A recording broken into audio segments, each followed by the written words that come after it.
Bonjour, salut et shalom. Je m'appelle Marc Elohim, l'interprète et serviteur de l'Éternel. Oui, j'ai dit l'Éternel. Vous savez, cet adjectif éternel n'est pas, ou ce nom aussi éternel n'est pas comme tout autre nom. Des noms comme El Shaddai ou Elohim et l'Eliot que les hommes ont donné à Dieu. Ces noms ou cet adjectif éternel, c'est Dieu lui-même, le Saint-Esprit lui-même qui a imposé, impacté, fait écrire cet adjectif et ces noms dans la Bible. La première fois où ces noms s'est vu apparaître, c'était en Genèse. Après avoir Dieu créé toutes choses, la Bible dit, on l'appelait Dieu qui crée, le Dieu qui a créé toutes choses. Et c'est à la fin, lorsqu'il s'est reposé de toute sa création, et là, l'éternel Dieu apparaît, l'adjectif éternel. Oui, l'éternel, c'est ce qui existe, c'est lui qui existe pour l'éternité en éternité. C'est lui qui est au-dessus des systèmes de la création. C'est Dieu éternel, lui qui a créé le ciel et la terre, lui qui a créé le temps et les circonstances, ne peut pas être assujetti ou ne peut pas être dans l'influence ou dans l'impact des choses à laquelle lui-même il a créé le temps et les circonstances. Voilà pourquoi il devient l'éternel Dieu qui est au-dessus des temps et des circonstances, au-dessus de toute la création. Qu'est-ce que l'éternel? Vous savez, cette question ou questionnement aussi a été questionné, a été demandé par Pharaon. Lorsque Moïse vient vers Pharaon lui dire, écoute, les enfants d'Israël devaient partir. Pharaon dit, qui est l'Éternel pour que je puisse l'obéir et que je laisse partir mes esclaves? Retenons ça, les esclaves, le peuple de Dieu. Parce que Moïse n'a pas expliqué, je ne sais pas, je parle de la manière d'homme, mais ce qui est vrai, c'est que Pharaon n'a pas su qui est l'Éternel. Mon peuple périt par manque de connaissances. C'est comme si Pharaon connaissait l'Éternel Dieu, là il pouvait laisser les enfants d'Israël partir. Mais parce qu'il ne connaît pas. Vous savez, aujourd'hui, nous n'obéissons pas parce que nous ne connaissons pas. Et mon peuple périt, comme je l'ai dit, par faute de connaissances. Et aujourd'hui, Pharaon et ses acolytes sont en enfer par manque de connaissances de qui est l'Éternel. Mais je vois Moïse, lorsque Pharaon lui demande qui est l'Éternel pour que je puisse l'obéir et que je laisse partir, Moïse répond. Il répond dire que c'est un Dieu qui nous est apparu. Moïse, je parle de la manière d'homme, n'a pas répondu, n'a pas donné la connaissance, mais il a dit juste que, voyez, moi aussi je ne sais pas. Non, je n'ai pas dit ça, je parle de la manière d'homme, vous comprenez. Moïse aussi dit, mais j'ai vu juste un être qui m'est apparu, qui m'a dit, c'est ainsi que je fais. Ajouter à la fois la connaissance, à la connaissance, la vertu. Point. L'Éternel, c'est lui qui est au-dessus des temps et des circonstances. Lui qui a tout créé, qui les a bien si créés pour les hommes. Mais il est au centre des hommes aussi. Il interagit aussi avec les hommes. Lui qui est éternel, qui n'est pas dans la sphère des temps et des circonstances, mais nous, les hommes, nous sommes dans cette sphère des temps et des circonstances. Donc, comment connaître ou comment interagir avec ce Dieu qui est au-dessus de notre système? Voilà des questions où il faut se poser, où nous devons nous poser pour servir ces dieux-là. Voilà pourquoi il dit, vos voix ne sont pas mes voix, vos pensées ne sont pas mes pensées. Mais maintenant, il parle à l'Ecclésiaste, il dit ceci, vous portez en vous, vous avez en vous la pensée de l'éternité. C'est comme si Dieu veut aujourd'hui que tout homme qu'il a créé par lui soit aussi éternel comme lui. Même si nous sommes limités dans les temps, mais notre pensée n'est pas limitée. Même si nous sommes limités dans les circonstances, mais notre pensée, lui, n'est pas limitée. Parce que le spirituel est fort, le spirituel est éternel, mais c'est le charnel qui est temporaire. Voilà pourquoi il dit que nous devons avoir en nous la pensée de l'éternité. C'est-à-dire tout ce que nous faisons, tout ce que nous disons, tout ce que nous parlons doit réfléchir l'éternité en dedans. Nous devons parler pour l'éternité, faire pour l'éternité, bâtir pour l'éternité, vivre pour l'éternité, aider les gens pour l'éternité. Nos œuvres ne doivent pas être des œuvres temporaires. Oui, j'ai dit temporaires. Parce que c'est Dieu éternel qui n'est pas assujetti, comme je le répète toujours, dans le système des temps et des airs et des circonstances, qu'il pleuve, qu'il neige, qu'il soit la nuit ou le jour, que ça ne soit pas les saisons des pluies ou la saison d'arroser ou la saison d'accueillir, lui, il vient toujours demander. C'est comme si on travaillait chez un maître qui il paye comme il veut. Tu peux travailler une heure, il te paye pour une année. Et tu peux travailler une année, il te paye pour 10 ans. C'est Dieu à qui nous faisons affaire. Oui, j'ai dit faire affaire, que nous travaillons avec. Vous savez, il y a un jour, Jésus passait, il voit l'arbre qui n'a pas produit. Il dit, l'arbre, pourquoi tu n'as pas produit? L'arbre répond, parce que ce n'est pas ma saison de produire. Et il dit, maudit soit cet arbre. Vous savez, Jésus aussi donne cette parabole. Il dit, le royaume des cieux est semblable à un maître qui loue les ouvriers. Et il prend les ouvriers des premières heures aux ouvriers des 11e heures, mais tous, il le paye de la même manière.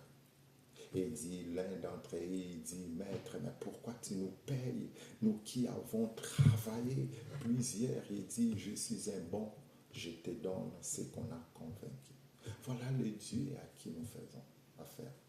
Bien-aimés dans le Seigneur, travaillons de façon que nos activités soient éternelles, que nos œuvres soient éternelles, nos œuvres soient résistantes, soient durables. Ne travaillons pas pour des choses éphémères, ne travaillons pas pour des choses qui seront limitées au temps des circonstances. Lorsque tu aides une personne, aide la personne pour l'éternité.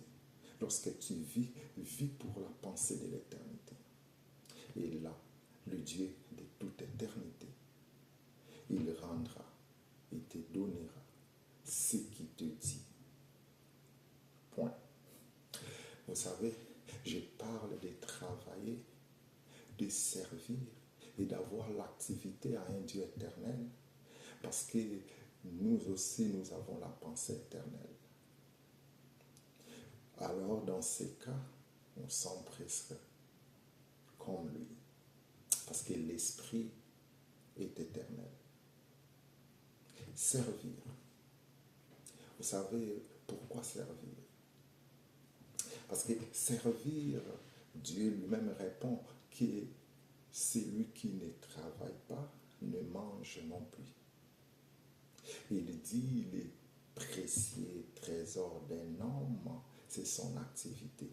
Oui, Dieu voit l'activité, Dieu voit le service comme un précieux trésor qui est au-dessus de tout.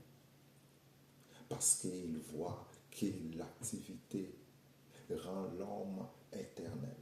C'est pour cela qu'il l'appelle un précieux, une précieuse bénédiction que l'homme peut faire sur la terre, c'est d'être au travail et de travailler et d'être au service de l'Éternel.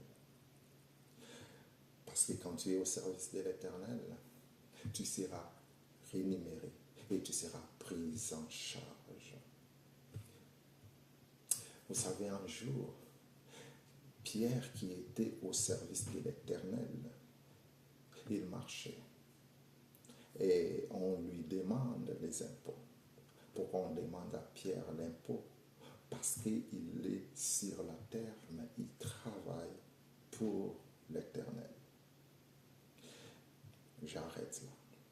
Je vais juste vous dire qu'il y a la différence entre la terre et le monde. Parce que nous parlons du langage de Dieu. Le langage de Dieu est différent de notre langage. La voix de Dieu est différente de notre voix. Le Dieu que nous prêchons, que nous parlons, dont nous sommes serviteurs, n'est pas un Dieu de la rousse ou des dictionnaires pour définir ce qu'est la terre ou ce qu'est le monde. Il a ses propres langages et ses propres définitions. Donc, je suis l'interprète avec vous. Et Pierre marchait avec Jésus. Le roi de cette terre lui demande l'impôt. Voyez pourquoi? Parce que Pierre n'était pas au service de ce monde. Il était au service d'un Dieu. Et c'est Jésus qui a payé l'impôt à Pierre. Parce que Pierre, tu travailles pour moi, je vais payer ton impôt. La terre est sous la domination de Satan. Je n'ai pas dit le royaume, je n'ai pas dit, qu'est-ce que je vais dire, je n'ai pas dit le monde. Parce que Dieu a tant aimé le monde, il a envoyé son Fils unique. Mais la terre, Satan lui-même dit devant Dieu que la terre m'appartient, m'a été donnée. Et je vais donner à qui je veux la puissance, le royaume et la domination de la terre. M'appartient et je donne à qui je veux. Vous voyez ça? Et là, l'Éternel Dieu a répondu à Satan. Oh, c'est ça, je connais. Et puis, Dieu dit, ok, à César ce qui est à César, à Dieu ce qui est à Dieu. Pierre, je dois payer pour toi l'impôt. On voit la raison aussi à laquelle nous devons travailler pour Dieu. Parce que si nous ne travaillons pas pour Dieu, nous serons des esclaves de ce système. Parce que Satan, je vais juste dire, Satan n'est qu'un système de pensée. N'est pas un être comme nous pouvons le croire spirituel, oui bien sûr, mais c'est un système de pensée, de domination qui régit, qui domine sur la terre, à laquelle tout être qui est sur la terre devait faire face. Mais grâce soit rendue à Dieu, celles-ci qui sont au service de Dieu, et ils seront préservés. Vous voyez, n'est-ce pas? Dieu va le préserver de ces systèmes. Il ne va pas les ôter dans les systèmes. Nous sommes sur la terre, mais nous ne sommes pas de la terre. Nous sommes dans le monde, mais nous ne sommes pas du monde. Mais Dieu va nous préserver. Alors, dans la préservation, c'est au service de l'Éternel. On est préservé si nous travaillons pour l'Éternel, parce que c'est son argent à lui qui va payer l'impôt.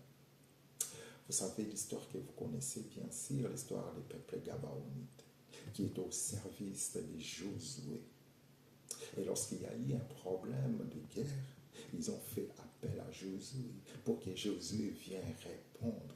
Et puis Josué a arrêté le soleil pour le peuple Gabaonite, qui n'était même pas le peuple de Dieu. Juste parce qu'ils étaient au service du temple pour couper puiser de l'eau. Couper les bois et puiser de l'eau. C'est notre langage de Dieu qui doit être interprété. Alors nous comprenons que nous avons en nous la pensée de l'éternité et la raison à laquelle nous devons travailler, servir l'Éternel, c'est pour être préservé des dangers et que pour avoir aussi de l'aide qui vient de Dieu. Sinon, nous serons des esclaves. Oui, je dis des esclaves. Parce que sur cette terre, bien-aimés, dans le Seigneur, il y a 3 systèmes. Il y a être serviteur de Dieu, et il y a être esclave du monde, et puis il y a être maintenant participant dans le royaume satanique.